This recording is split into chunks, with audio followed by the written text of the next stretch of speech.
पश्चिम Asia में छिड़ी भीषण जंग और उससे उपजे वैश्विक संकट के विरोध में शनिवार को जनपद मुजफ्फरनगर में अभूतपूर्व दृश्य देखने को मिला।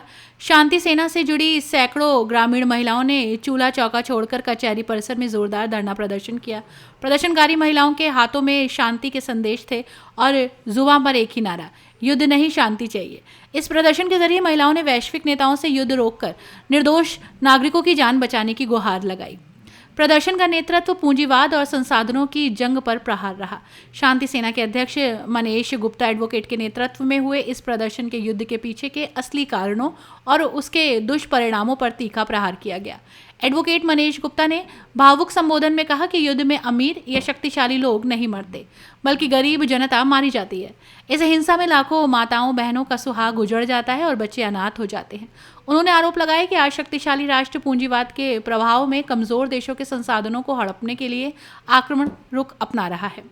धरने के दौरान वक्ताओं ने पश्चिम एशिया के हालातों पर गहरी चिंता जताई। प्रदर्शनकारियों ने कहा कि हजारों निर्दोष नागरिक अपनी जान गंवा रहे हैं। युद्ध में स्कूल, कॉलेज, यूनिवर्सिटीज और अस्पताल जैसे संवेदनशील स्थान निशाने पर हैं। शांति सेना और प्रदर्शनकारी महिलाओं ने युद्ध में मारे गए बच्चों और आम नागरिकों की आत्मा की शांति के लिए प्रार्थना की। वहीं संगठन ने मांग की है कि भारत सरकार अपनी पुरानी विदेश नीति के तहत तटस्थ रुख अपनाते हुए वैश्विक शांति स्थापित करने में दुनिया का नेतृत्व करे। महिलाओं ने चिंता जताई कि इस युद्ध के कारण वैश्विक स्तर पर असुरक्षा का माहौल है और इसका सीधा असर आम आदमी की जेब पर महंगाई के रूप में पड़ रहा है। भारी संख्या में ग्रामीण महिलाओं की मौजूदगी प्रदर्शन में रही और ये संदेश दे रही थी कि युद्ध की आग भले ही 7 समंदर पार लगी हो, लेकिन उसका दर्द मुजफ्फरनगर की गलियों तक महसूस हो रहा है। शांति सेना का यही है नारा, शांति सेना का यही है नारा। आज मुजफ्फरनगर की इस गरीब जनता ने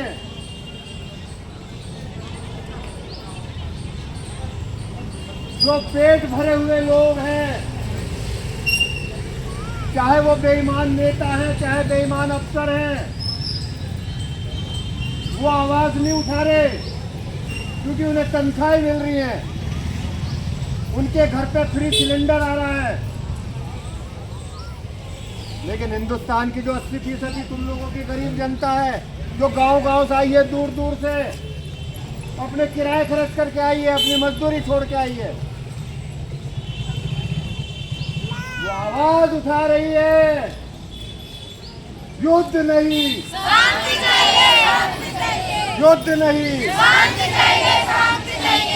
आज आपने हिंदुस्तान की गरीब जनता को, क्या नाम है आपका? हाँ, मैं मनीष गुप्ता, सोशल एक्टिविस्ट और शांति सेना का अध्यक्ष हूँ। आज आप लोग कलेक्ट्रेट में धरना प्रदर्शन कर रहे हैं, क्या पूरा मामला है? आज जो पूरी दुनिया और पश्चिमी एशिया में युद्ध की विभीषिका छाई हुई है और जिसमें निरीह बच्चे, महिलाएं, स्कूलों, अस्पतालों, यूनिवर्सिटियों पे बमबारी हो रही है, जो अगेंस्ट दी इंटरनेशनल लॉ है, हम उस बढ़ते युद्ध के खिलाफ आज यहाँ बैठे हुए हैं। ये जो जनपद मुजफ्फरनगर की आज जनता यहाँ बैठी हुई है, जो आप देख रहे हैं, ये हिंदुस्तान की जो 50% महिलाएं हैं, उनमें से जो 45% गरीब हैं, मजलूम हैं, पूरे हिंदुस्तान को रिप्रेजेंट कर रही हैं और कह रही हैं कि हमें लड़ाई नहीं, शांति चाहिए, शांति चाहिए। पूंजीवाद का सहारा लेके इस दुनिया के ताकतवर राष्ट्र दूसरे राष्ट्रों पे हमला करके उनके साधनों संसाधनों पर कब्जा करना चाहते हैं, अपने पूंजीवाद को बढ़ावा देना चाहते हैं। पूंजीवाद के बरखिलाफ जो एक मानवीयता है, जो इंटरनेशनल एक लॉज हैं, यूएनओ के बनाए हुए, न्यूरम्बर्ग ट्रायल हुआ उसमें बनाए, उनका सबका विरोध हो रहा है, दमन हो रहा है और कोई परवाह नहीं कर रहा है। क्या मांग करते हैं? हमारी मांग है, हमारी कोई मांग नहीं है, हमारी हमदर्दी, जो निरीह बच्चे, महिलाएं मर रही हैं, जिनके सुहाग उजड़ रहे हैं, हम उनके प्रति संवेदना व्यक्त करने के लिए आए बैठे हैं। हम केवल अपनी सरकार से ये अपील कर सकते हैं, माननीय मोदी जी, माननीय हुकूमत, सरकार, केंद्रीय सरकार, आप तटस्थता की नीति अपनाकर विश्व में एक शांति प्रयास करने का प्रयास करें। आप किसी भी पक्ष के साथ पार्टी बनने की कृपा ना करें। इसका जो है युद्ध का प्रभाव भारत में ही पड़ रहा है। युद्ध का प्रभाव भारत कहीं भी दुनिया में युद्ध होता है उसका प्रभाव कहीं ना कहीं पड़ता है, क्योंकि ग्लोबल दुनिया है। हमारे यहाँ एलपीजी सिलेंडर बढ़ गए। अभी मैं पढ़ रहा था पेट्रोल पंप पे केरोसिन तेल मिलने लगेगा, हालांकि और कोई कहता है 1 हफ्ते का हमारे पास केवल डीजल और पेट्रोल है। ये इकोनॉमिक हालात जबरदस्त ढंग से इंडिया के इसलिए भी खराब होंगे कि पिछले कई साल से बेरोजगारी, हमारा इकोनॉमिक ग्राफ पूरी तरह से गिरा है, और इस युद्ध में जो चरमरा जाएगा उसकी शिकार ये गरीब जनता होगी। आज ये गरीब जनता कचहरी में हिंदुस्तान की गरीब जनता को रिप्रेजेंट करते हुए भारत सरकार से अपील करती है कि इस युद्ध को रुकवाने में सहयोग दे, और माननीय ट्रंप से, इजराइल से, ईरान से ये आशा करती है कि इन गरीब लोगों का ध्यान करते हुए पूरी दुनिया में जो 7 अरब लोग हैं उनका ध्यान करते हुए इस युद्ध को रोके। धन्यवाद। मोदी जी किस तरह पहल कर सकते हैं इस युद्ध को रुकवाने में? एक्चुअली मोदी जी ने अपना स्टैंड इसलिए खो दिया कि जब ईरान पे हमला हुआ तो ईरान और ट्रंप बात कर रहे थे आपस में, और वो किसी सहमति पे जाने से पहले ही अमेरिका ने हमला कर दिया, तो मेलाफाइडी हो गए मोदी जी। उसके अलावा मोदी जी ने वहाँ फादरलैंड कहा तो हमारे देश की भूमिका संदिग्ध हो गई है।